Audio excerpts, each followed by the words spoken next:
¿Cómo se llama ese monte?, le preguntó el marino al lenguaraz tupí que lo acompañaba. El tupí pensó que en realidad no sabía cómo se llamaba. Él era oriundo de otros territorios bastante retirados y no tenía idea de cómo se llamaría ese pequeño cerro. De todas maneras respondió: Ibiti, o sea, es un monte. Ah, dijo el marino, Ibiti, entonces se llama Monte Ibiti, y escribió el nombre en su cuaderno de bitácora. Monte Ibiti, o mejor, Monteviti. Y de allí los cartógrafos comenzaron a copiar y recopiar el nombre. Y como solía suceder, dando lugar a una sucesión de pequeños cambios ortográficos que con el tiempo pasaron a ser también cambios fonéticos para adaptarlo mejor al idioma de los castellanos. Primero fue Monteviti, luego Montevidi, y más tarde se fijó lingüísticamente en una forma más fácilmente pronunciable: Montevideo. Y todo se inició con una traducción del lenguaraz tupí, que no sabía cómo se llamaba el cerro, dijo simplemente cerro en su lengua, en el tupí guaraní, que es Ibiti.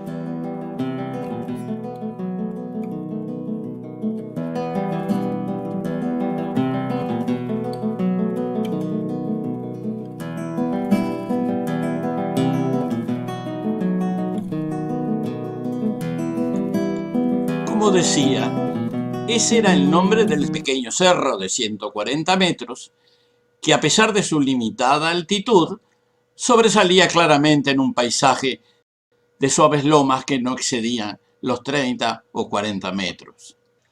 Casualmente ese cerro estaba al lado de una bahía relativamente profunda. Allí se detenían los buques que arribaban al sur de América, y esa bahía fue denominada con el mismo nombre del cerro, la bahía de Montevideo. Cuando los españoles decidieron fundar una población a orillas de esa bahía tan conveniente, no lo hicieron en la falda de ese cerro característico, sino en una península en la orilla opuesta que se adaptaba mejor para anclar las embarcaciones y tenía más facilidades de futuro amurallamiento para ser protegida de los enemigos, que en esa época eran varios: Portugal, Francia e Inglaterra. Esa población, que como decíamos se estableció en la orilla opuesta al mencionado cerro, también recibió el nombre de Montevideo. Se le agregó su respectiva denominación onomástica. Al estilo español de la época, la adjudicaron a dos santos católicos, San Felipe y Santiago, y así oficialmente la población pasó a llamarse San Felipe y Santiago de Montevideo. Con el paso de los años, los santos se fueron extinguiendo de la toponimia, que quedó circunscripta a Montevideo a secas. Mucho antes, cuando Montevideo no existía, allá por el año 1530, había llegado al lugar un navegante portugués llamado Pero López de Sousa, que formaba parte de una armada de 5 naves y 400 hombres, que había salido 10 meses antes de Lisboa y era capitaneada por su hermano Alfonso de Sousa. Como a otros visitantes anteriores, le llamó la atención el pequeño cerro aislado en el paisaje, y ya que estaba para firmar la soberanía portuguesa, que nunca se concretó al final, le puso nombre: Monte de San Pedro. Llegado al lugar, aprovechó la bahía para refugiarse y desembarcar en la falda de ese cerro identificatorio. Como lo harían muchos otros en tiempos ulteriores, subió a la cima y observó el paisaje desde arriba. Sus comentarios fueron muy laudatorios. Subí con toda la gente a la cumbre del Monte de San Pedro, desde donde veíamos campos hasta donde alcanzaba la vista, tan llanos como la palma de la mano, y muchos ríos arbolados a lo largo de ellos. No se puede describir la hermosura de esta tierra. Son tantos los venados, gacelas, avestruces y otras alimañas del tamaño de potros recién nacidos y de su aspecto que el campo está todo cubierto de esta casa. Nunca vi en Portugal tantas ovejas ni cabras como venados en esta tierra. Pero Lope de Sousa había comprobado que el territorio que antecedía al gran río como mar estaba habitado también por numerosas poblaciones nativas. Pudo conocer dos comunidades hacia el este, en las proximidades del río que hoy llamamos Solís Grande, y otra cerca de un cabo que probablemente corresponda con la actual Punta del Este. En estos casos probablemente pudo conocer algunos grupos minuanes litorales o comunidades emparentadas con ellos. La gente que poblaba las costas cercanas a la bahía y al cerro hacia el occidente, que tal vez eran charrúas, fue visitada también por Lope de Sousa, particularmente donde se encuentran las actuales localidades de Arasatí y Cufré, y pudo comprobar que estaba constituida por una dinámica comunidad de pescadores, tal vez constituidas por charrúas antes que fueran desplazados por la invasión y colonización europea. Así lo relata Lope de Sousa. Salieron del tierra hacia mí 4 almadías. Se reunieron pronto conmigo. Traían arcos, flechas y azagallas de palo. Venía con muchos penachos y pintados de 1000 colores. Sin mostrar miedo y con mucho placer nos abrazaban a todos. Hablaban guturalmente. Sus almadías tenían 10 a 20 brazas de largo y media braza de ancho, hechas de madera cedro muy bien trabajadas. Remaban con unas palas muy largas que en su extremo tenían penachos y borlas de plumas. Remaban 40 hombres de pie. Mandaron una almadía con pescado. Yo les mandé cascabeles y cristales y quedaron tan contentos. Mostraban tanto placer que parecían locos. Venían detrás de nosotros, unos a nado, nadaban más que los delfines, pues avanzaban tanto como nosotros que íbamos con viento muy fresco a popa. Estos hombres son tan grandes y robustos y parece que tienen mucha fuerza. Las mujeres son todas muy bien parecidas. En mi opinión, esta escena no se repetiría nunca más en el futuro. Seguramente en esa época había comunidades similares en la desembocadura del río hoy llamado Santa Lucía y probablemente también en la bahía del Cerro Ibiti, de la que estamos hablando.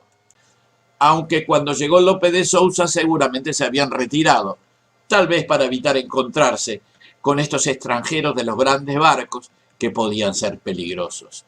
Y esto se pudo apreciar en los años venideros. Repetidamente varios pueblos indígenas del país sufrieron por experiencia propia las actitudes inamistosas y agresivas de los exploradores de Allende el Mar, que se apoderaban de sus alimentos y secuestraban hombres y mujeres. Por lo tanto, estaban alerta para retirarse en caso de que se avistaran estas naves aladas. Esa es una razón principal por la que los invasores pensaron que la región estaba relativamente despoblada. Sin embargo, todos ellos se informaron en sus crónicas haber divisado decenas o tal vez centenares de humaredas en todos los territorios a los que se acercaban. Sabemos también que uno de los propósitos principales de estas humaredas era la comunicación a distancia. 2 siglos más tarde, después de la visita de Pero Lope de Sousa, los exploradores habían sido sucedidos por otros navegantes y numerosos colonizadores que de a poco se iban apoderando del país. A esta altura, los pueblos nativos costeros habían migrado hacia el interior, alejándose cada vez más de las peligrosas zonas cercanas a la costa. Precisamente de ese momento, antes que se creara la primera colonia española de Montevideo, recogemos el testimonio de Louis Feuillet, que es muy ilustrativo acerca de la geografía de esa zona antes de la ocupación efectiva del lugar. Louis Feuillet era un sacerdote francés, geógrafo, astrónomo y botánico, que se había transformado en un viajero consuetudinario y había recorrido ampliamente las Américas. Feuillet tuvo la oportunidad y experiencia de permanecer en la bahía entonces despoblada y nos dejó sus impresiones descritas con rigurosa exactitud. Llegó en el velero francés San Juan Bautista, recalando la bahía de Montevideo, pues ya se la conocía con ese nombre. Luego siguió a Buenos Aires y más tarde retornó a la misma bahía donde había de permanecer 40 días. Acá va el sustancioso relato del 20 de octubre de 1708. Se descendió a tierra en la mañana para ir a buscar un lugar cómodo y levantar galletas, temiendo que faltaran en nuestras provisiones. Si hubiésemos de encontrar, desgraciadamente, vientos contrarios que nos hubiesen detenido mucho tiempo en nuestra travesía. Se encontró en la ensenada de Montevideo, en la orilla del río, un lugar llano, teniendo a un lado una barranquita en la cual nacía una fuente de agua clara. Esto sería la orilla del cerro, donde ahora está la calle Egipto, pienso.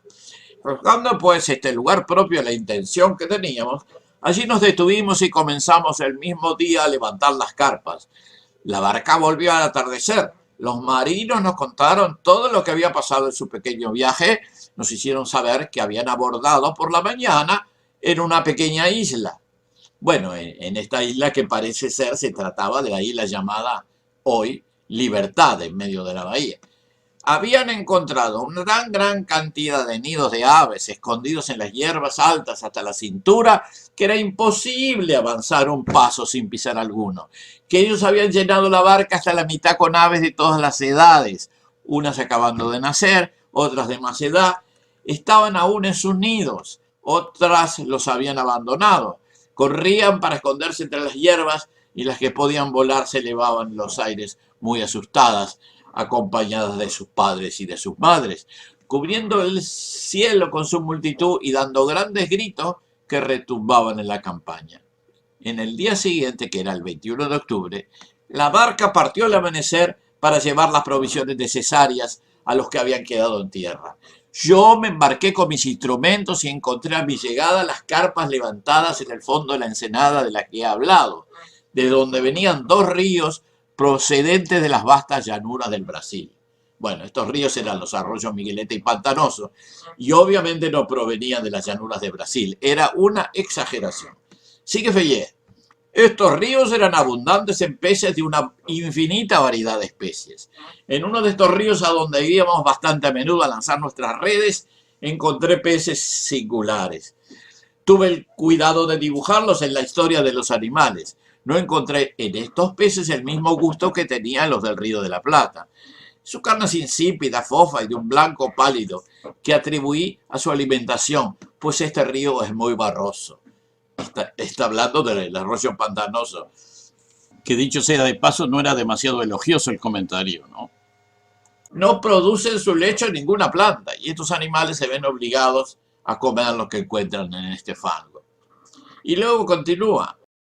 De dormir la noche precedente en una de nuestras carpas, después de haber celebrado la Santa Misa, verifiqué mi cuadrante que encontré en el mismo estado que lo había embarcado en Buenos Aires para determinar la latitud. Y comprobó que, por consiguiente, la altura del Polo Sur en Montevideo se encuentra a 34 grados 51 minutos y 29 segundos. Y así quedaba fijada la ubicación geodésica de Montevideo en aquella lejana época. 20 años más tarde, el gobierno español decidiría fundar una población en la península de la Bahía, la futura San Felipe y Santiago de Montevideo.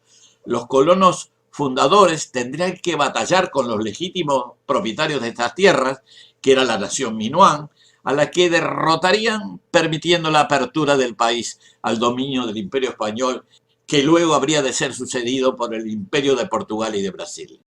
Y más tarde por la República Oriental hasta nuestros días. En otro video procuraremos continuar con mis anécdotas e historias de la biografía de este lugar, bahía, cerro y ciudad de Montevideo, hasta nuestros días.